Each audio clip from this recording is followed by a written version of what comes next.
It-tluq huwa l-mentalità, il-punt tal-wasla ma ħajkun qatt għaliex irid nibqgħu nkomplu bħala poplu nipprovdu s-serħan tal-moħħ lil kull mhux ċittadin biss, lil kull min jirfes u kull min jgħix f'dan il-pajjiż.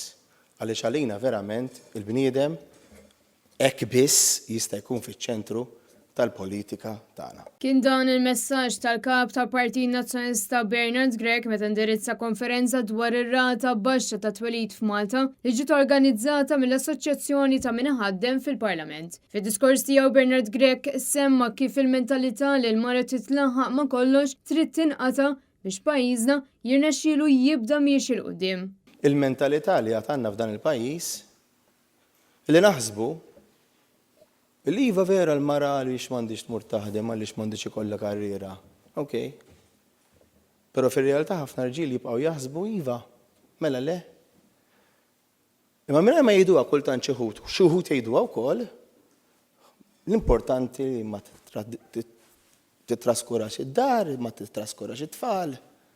U li allura iva, ġibhom it-tfal, nġibuhom it-tfal, aħroġ aħdem, kompli l-karriera lix le, imma ma tridx. U anke l-marek ma jgħidulix tħossha hekk. Tħossha li s-soċjetà qed tistenna u tippretendi minnha li trid tlaħħaq ma hekk ukoll.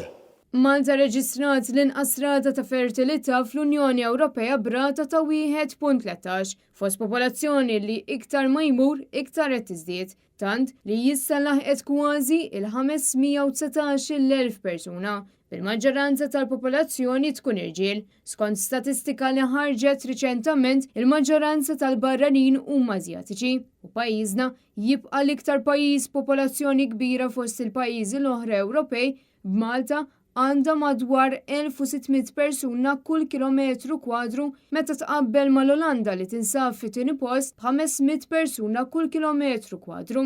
Fil-konferenza ntqal kif dan l-ammont kbir fil-popolazzjoni qed iwansal biex ikun daqqa kontra l-għejxien dinjitus. Intqal ukoll kif illum qed naraw li l-valur tal-familja il-ħin liberu u s-sens komuni ittieklu u ħafna m'għandhomx aktar ħin għalihom personali. Il-Partit Nazzjonalista qed jipproponi kwalità ta' ħajja aħjar fejn il-familji jitpoġġew fiċ-ċentru tal-politika.